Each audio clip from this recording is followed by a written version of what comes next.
We are back on Taking Care of Business on Koerner Radio, News Talk 1180. Our guest by phone is Tom Fitzgerald, author of Poor Richard's Lament. So, Clay, you look like you're about to ask me a question. Well, I couldn't believe it. 604 pages, and it took you 9 years? Yes, 9 years. I mean, I understand why it took 9 years with all the research you did, but give us a little overview of the 18th century diction.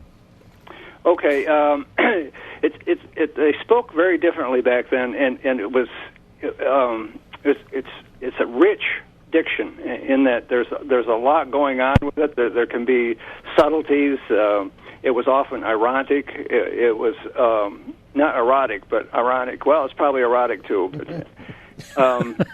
it was formal, very different from our tweets today.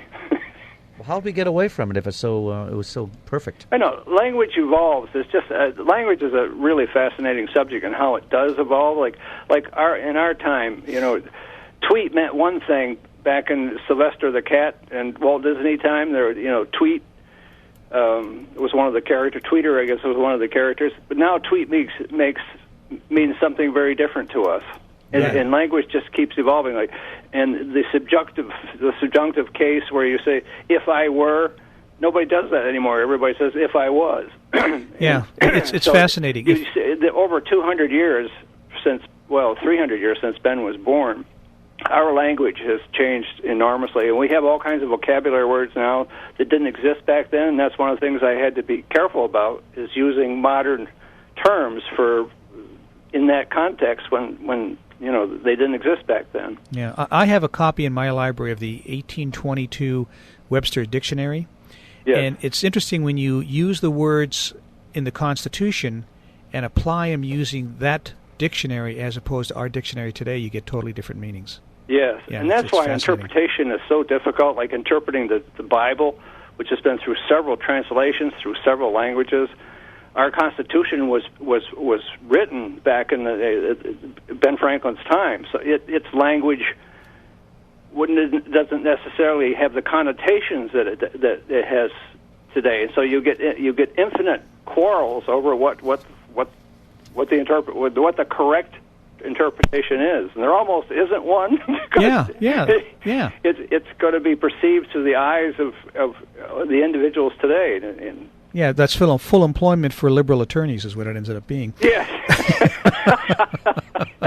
Well, one of the questions I had for you, though, was looking at the cover of the book, and I haven't seen the book yet, but looking at the cover, it shows Ben Franklin with a tear in his eyes. Yes, this is the lament part. Ben, after because of what he's required to confront in his examination, he comes to lament some of the mistakes that he had made, and in particular his treatment of his family. Let me give you one example how he treated his family. When he went to France to represent the revolutionary colonies, he took two of his grandsons, Temple, who was in his 20s, and Benny, who was 9. So he made Temple, because he was older and could be of service. He made him his private secretary, but he couldn't make it. He didn't have anything for the 9-year-old to do, so he put him in school there for a few months, then decided to send him to Switzerland to a what you call pension school. It's a kind of a private school. So Benny goes to Switzerland at age 9 by himself, and over the next 4 years, despite his begging for his uncle or his grandfather to come and visit, Ben never visited the boy, and he never invited the boy to visit him in Paris. This was for 4 years, but the kid is just off by himself. And there are many examples of him treating other family members in a similar way. So he comes to lament some of this behavior, and he also laments to what's become of his dear country in the 225 years. It didn't go in the vector that he and others expected and wanted it to go. So you're writing your book based on fact and history as it actually took place, rather than rewriting history.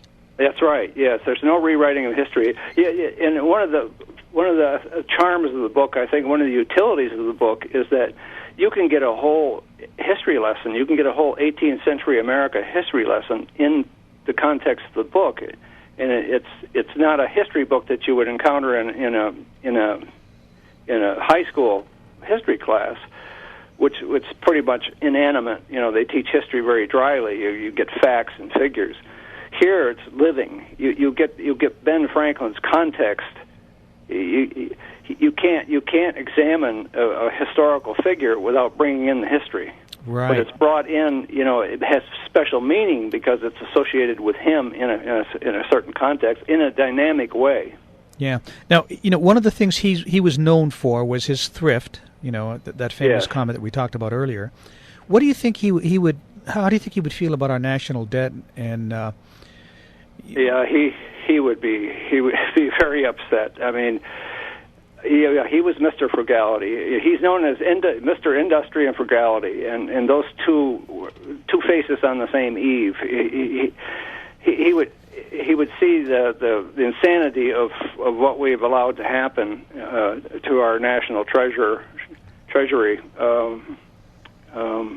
in the 225 years that he's been gone. He would find no way to condone it. Yeah.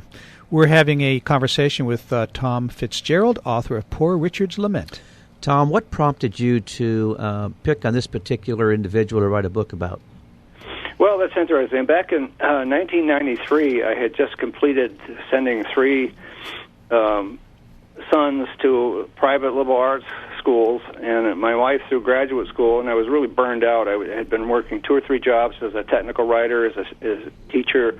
I ran the Boston University Certificate in Technical Writing program, and I was just burned out. So I decided to take a few months off, and I would write in the morning, and then in the afternoon I would do some reading in the backyard. And one of the books I picked up was something I had read in college years earlier, was Ben Franklin's autobiography.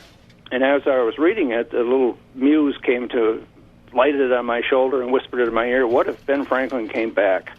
It just seemed like a natural. I mean, he's just a wonderful character to put in a context that would cause him to see through new eyes and react to what has become of America. But I didn't do anything about it. I just made a note, and then 10 years later, I lost my job in the high-tech industry during one of those meltdowns, and the muse came back and whispered that refrain in my ear again, so I decided now was the time to do something about it. And my original concept was just something simple, just a romp. You put Ben Franklin with all his fascination for technology and his love of fun, put him in this context and just let him go. But as I got to know him and I put him in the context, the novel took a shift. It still contained some of the what I had originally conceived, but it went in a different direction. I guess it took on a life of its own. With his love of technology, I guess he would really love being alive today. Yes. He would just jump right into this stuff. I mean, he'd have a website within a day, and he'd be tweeting and well, what he would do is not so much using those things as Ben Franklin was a tinkerer and an inventor, and he tinkered with other people's inventions and made them better. He was an improver as much as he was an inventor. So he would have a lab in his garage, and he'd be tearing these computers apart and all these other little things we have, and trying to improve them. He just couldn't help himself in that regard. Well, tell us about the $100 bill. Well, the $100 bill, the image from the $100 bill is what's on the cover of the book. And so it's sort of symbolic about one of the things that Ben realizes when he sees America is that we've become just a little bit perhaps too materialistic. So the $100 bill on the cover sort of symbolizes the material part of our country, and his response to it is that if you don't have a balance, if you got materialism is a self-directed thing. We're material for our own benefit, and then there's the other part is the material what we give away to others. And when that's out of balance, I think about that picture that was all over the internet yesterday of the cop buying a $75 pair of boots for the homeless guy that didn't have any shoes. Yep. There's not, that it's sort of it was a novelty, and so it was all over the internet. It shouldn't be a novelty. And there may be a little lack of balance in our culture between the material and the what I call the relational. Mm-hmm. And so that's part of why the image off the $100 bill is on the cover of the book. Tom, we should have had you on for the whole hour. In fact, I'd love to have you back if you'd love to come back. But we've got about a minute left, so I've got 2 questions for you in that minute. Okay. First of all, an easy question: do you think he'd be a Republican or a Democrat? That's a great question. My answer to that is he would be both, and he would be neither. Okay. He didn't affix himself to any particular dogma. He as far as religion goes, he had no particular dogma. He was a deist. He believed in that there was a creator, but the creator didn't meddle. In part, and that was part of his power. His political power was that he had no lust for office. He never ran for office. Everything that he did was behind the scenes, and because he was neutral, that gave him power. Everybody trusted him, both sides. If he had to mediate a situation, he'd be the guy. Yeah, he'd be the guy. Yep. He was the go-to guy. Yep. That's why we sent him to England and why we sent him to France, and he spent 26 years over there because everybody knew they could trust him and get the job done. Yep. My last question, Tom, is where can people get a copy of your book? Amazon.com has both the hardcover. That's a keepsake edition. There are only 2,000 copies printed, and when they're gone, they're gone. They also have the ebook edition. You get the ebook edition also at Barnes & Noble and at iTunes. And you're sending us the keepsake, right? Go to any bookstore and say, I want Poor Richard's Lament. Okay, great. And we would love to have you come back, Tom. I would love to come back. Okay, that'd be fun. You guys are great. Okay, thanks. We had as much fun off the air as we did on the air. Yes. Thanks, Tom. We'll be back in a moment on Taking Care of Business on Koerner Radio, News Talk 1180.